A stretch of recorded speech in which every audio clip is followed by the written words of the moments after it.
बिस्मिल्लाहिर्रहमानिर्रहीम। स्टूडेंट्स, आज हम सिलेक्शन स्ट्रक्चर की फ़र्स्ट टाइप के बारे में पढ़ेंगे, डैट इज़ इफ़ स्टेटमेंट। ठीक है, तो इफ़ स्टेटमेंट क्या होती है? इफ़ इज़ अ की वर्ड इन सी लैंग्वेज में इफ़ इज़ अ की वर्ड। ठीक है, इफ़ की वर्ड है। If statement is a decision making statement, और सबसे ज़्यादा जो सिंपलेस्ट डिसीजन मेकिंग स्टेटमेंट है that is if statement. It is used to execute or skip a statement or set of statements by checking a condition। इसमें क्या होता है कि हम एक कंडीशन को चेक करते हैं, उसको हम एवेलुएट करते हैं और उस कंडीशन की बेस पे कुछ स्टेटमेंट्स को एग्जीक्यूट करवाते हैं और कुछ स्टेटमेंट्स को स्किप कर देते हैं। यानी कि जब कंडीशन ट्रू होगी तो कुछ स्टेटमेंट्स एग्जीक्यूट हो जाएंगी और कुछ स्टेटमेंट्स जो है वो स्किप हो जाएंगी। ठीक है, अब इसमें यह है कि जो कंडीशन जो है वो दी जाती है as a relational expression. Relational expression की फॉर्म में कंडीशन दी जाएगी। रिलेशनल एक्सप्रेशन एक ऐसा एक्सप्रेशन होता है जिसमें रिलेशनल ऑपरेटर्स का इस्तेमाल किया जाता है, जैसे कि greater than, less than, equal to. ठीक है, इस तरीके से not equal to, greater than and equal to. तो इस किस्म के जो ऑपरेटर्स यूज़ होंगे वो जिस एक्सप्रेशन में यूज़ होंगे उसे हम रिलेशनल एक्सप्रेशन कहेंगे। ठीक है, तो इसमें कंडीशन रिलेशनल एक्सप्रेशन की फॉर्म में दी जाती है। If the condition is true, the statements are a set of statements after if statement is executed. अगर कंडीशन ट्रू होगी तो कंडीशन के बाद जो स्टेटमेंट्स होंगी वो एग्जीक्यूट हो जाएंगी, और अगर कंडीशन फॉल्स है तो जो स्टेटमेंट्स हैं कंडीशन के बाद वो एग्जीक्यूट नहीं होंगी। बहुत सिंपल सा इसका स्ट्रक्चर है। ठीक है, इसका साइंटिक्स देख लेते हैं। ठीक है, यहाँ पे सबसे पहले you have to write the keyword if, उसके बाद आपने पैरेंथेसिस में कंडीशन लिखनी है। ठीक है, और उसके बाद फिर हमने जो है कंडीशन के बाद फिर हमने स्टेटमेंट्स लिखनी है, और ठीक है, और स्टेटमेंट के एंड पे आपने सेमीकोलन यूज़ करना है। तो ये उस सूरत में है अगर नंबर ऑफ़ स्टेटमेंट्स सिर्फ एक हो, उस सूरत में ये साइंटिक्स होगा। अगर एक से ज़्यादा स्टेटमेंट्स होंगी तो आप उन्हें कर्ली ब्रेसेस में लिखेंगे, कर्ली ब्रैकेट्स में लिखेंगे, और उन स्टेटमेंट्स को हम कंपाउंड स्टेटमेंट्स कहेंगे। एक से ज़्यादा स्टेटमेंट्स को हम क्या कहेंगे? Compound statements. तो यहाँ पे ये इसका फ़्लो चार्ट है, बहुत सिंपल सा फ़्लो चार्ट है। यहाँ पे देखें, यहाँ पे ये प्रोग्राम स्टार्ट हो रहा है और यहाँ पे ये कंडीशन है। ठीक है, सबसे पहले हम कंडीशन को चेक करेंगे। कंडीशन ट्रू हो सकती है या फॉल्स। अगर ट्रू है तो ये स्टेटमेंट एग्जीक्यूट हो जाएंगी। ठीक है, और उसके बाद प्रोग्राम ये टर्मिनेट हो जाएगा, एंड हो जाएगा। ठीक है, और दूसरी सूरत में क्या है कि अगर कंडीशन शुरू में ही फॉल्स हो गई है, कंडीशन फॉल्स है, तो क्या होगा कि कोई भी स्टेटमेंट एग्जीक्यूट नहीं होगी, प्रोग्राम एग्जिट हो जाएगा। ठीक है, तो ये इसका सिंपल सा फ्लो चार्ट था। अब इसकी कुछ हम ये इसका साइंटिक्स लिखा है। अगर फॉर एग्जांपल एक से ज़्यादा स्टेटमेंट्स हैं तो इसका साइंटिक्स इस तरह से हो जाएगा।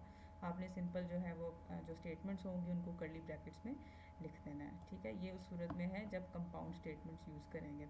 अब एक प्रोग्राम देख लेते हैं, प्रोग्राम 11.1। ठीक है, इसमें हमने इफ़ स्टेटमेंट का यूज़ किया। ठीक है, देखते हैं क्या है। Write a program that inputs marks and display congratulations you have passed if the marks are 40 or more. ठीक है, इसमें हमने क्या करना है कि हमने यूज़र से मार्क्स इनपुट करवाने, यूज़र से हमने मार्क्स लेने हैं। उसके बाद हमने जो है ये देखना है कि जो मार्क्स हैं वो 40 या उससे ज़्यादा हैं कि नहीं। अगर ज़्यादा होंगे तो हमने एक उसको सिंपल मैसेज डिस्प्ले करवाना है, कॉन्ग्रेचुलेशंस यू हैव पास्ड। तो यहाँ पे अब देखें, प्रोग्राम हमने स्टार्ट किया। हमें यहाँ पे एक वेरिएबल की ज़रूरत होगी, that is marks. Integer type का हमने वेरिएबल डिक्लेयर कर दिया है मार्क्स। प्रिंटफ की स्टेटमेंट हमने लिखी है, एंटर योर मार्क्स। उसको स्क्रीन पर एक मैसेज डिस्प्ले करवाया यूज़र को। उसके बाद स्कैनअप फंक्शन के ज़रिए हमने इनपुट ले ली है। ठीक है, मॉडुलस डी डबल कोट्स में कॉमा एम% मार्क्स। ठीक है, जो भी वैल्यू यूज़र एंटर करेगा यहाँ पे मार्क्स में स्टोर हो जाएगी। अब यहाँ पे हमने इफ़ स्टेटमेंट का यूज़ किया। ठीक है, कंडीशन साइंटिक्स हमें याद है, सिंपल इफ़ लिखेंगे, पैरेंथेसिस यहाँ पे अब हम कंडीशन बनाएंगे।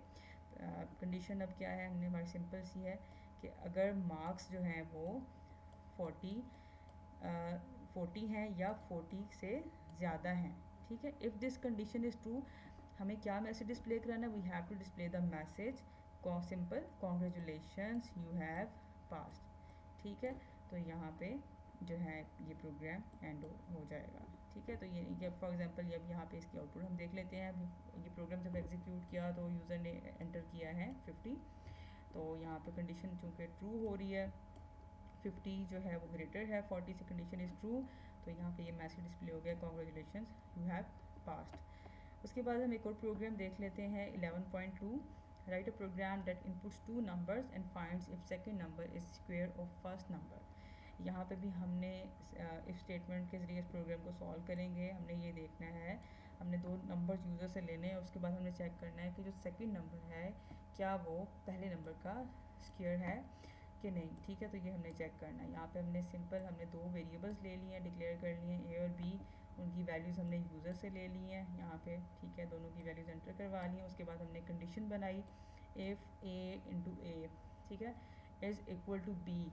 हमने ये चेक करना था कि जो दूसरा जो नंबर है वो पहले नंबर का जो है वो स्क्वायर है कि नहीं। ठीक है, तो यहाँ पे देखें ए इंटू ए स्क्वायर हो गया, it is equal to B. अगर कंडीशन ये ट्रू होगी the second number is square of the first number. ठीक है, तो ये सिंपल सा प्रोग्राम था। तो यहाँ पे फॉर एग्जांपल यूज़र ने एंटर किया 5 और दूसरा नंबर एंटर किया 25, तो यहाँ पे कंडीशन चूँकि ट्रू हो रही है, 5 into 5 is equal to 25, condition is true, तो यहाँ पे मैसेज डिस्प्ले हो जाएगा second number is square of the first number. उसके बाद 11.3 प्रोग्राम, ये आपने खुद सॉल्व करना है बेटा। ठीक है, तो ये हमारी इफ़ स्टेटमेंट यहाँ तक कंप्लीट होगी। आई होप आपको क्लियर होगी। अब यहाँ पे एक चीज़ और रह गई है, limitation of simple if statement. Simple if statement की एक लिमिटेशन है, एक उसमें ड्रॉबैक है। वो क्या है? वो ये है कि फॉर एग्ज़ाम्पल अगर जब कंडीशन ट्रू होती है तो उस टाइम हमें कोई स्टेटमेंट एग्जीक्यूट हम करवा लेते हैं, कोई स्टेटमेंट एग्जीक्यूट हो जाती है। लेकिन जब कंडीशन फॉल्स होती है तो कुछ भी नहीं होता, कोई भी स्टेटमेंट एग्जीक्यूट नहीं होती। ठीक है, हालांकि होना तो ये चाहिए कि जब जो है जब कंडीशन फॉल्स भी हो उस टाइम पे भी कोई ना कोई मैसेज डिस्प्ले होना चाहिए। जैसे हमने ऊपर अगर प्रोग्राम किया था जिसमें हमने देखा कि अगर मार्क्स 40 या 40 से ज़्यादा है तो हमने मैसेज डिस्प्ले करा दिया कि यू हैव पास्ड। लेकिन फॉर एग्जांपल अगर यूज़र एंटर करता है, लेट्स सपोज वो 25 एंटर करता है, मार्क्स 25 एंटर करता है, तो अब यहाँ पे कोई भी मतलब स्टेटमेंट एग्जीक्यूट नहीं होगी, कोई किसी भी किस्म का मैसेज स्क्रीन पर डिस्प्ले नहीं होगा। तो ये इसकी लिमिटेशन है कि जब कंडीशन फॉल्स होती है तो हमें कोई भी स्टेटमेंट एग्जीक्यूट नहीं होती। ठीक है, तो that is the limitation of simple if statement. तो हमारा आज का टॉपिक यहीं पे ख़त्म होता है। अल्लाह हाफ़िज़।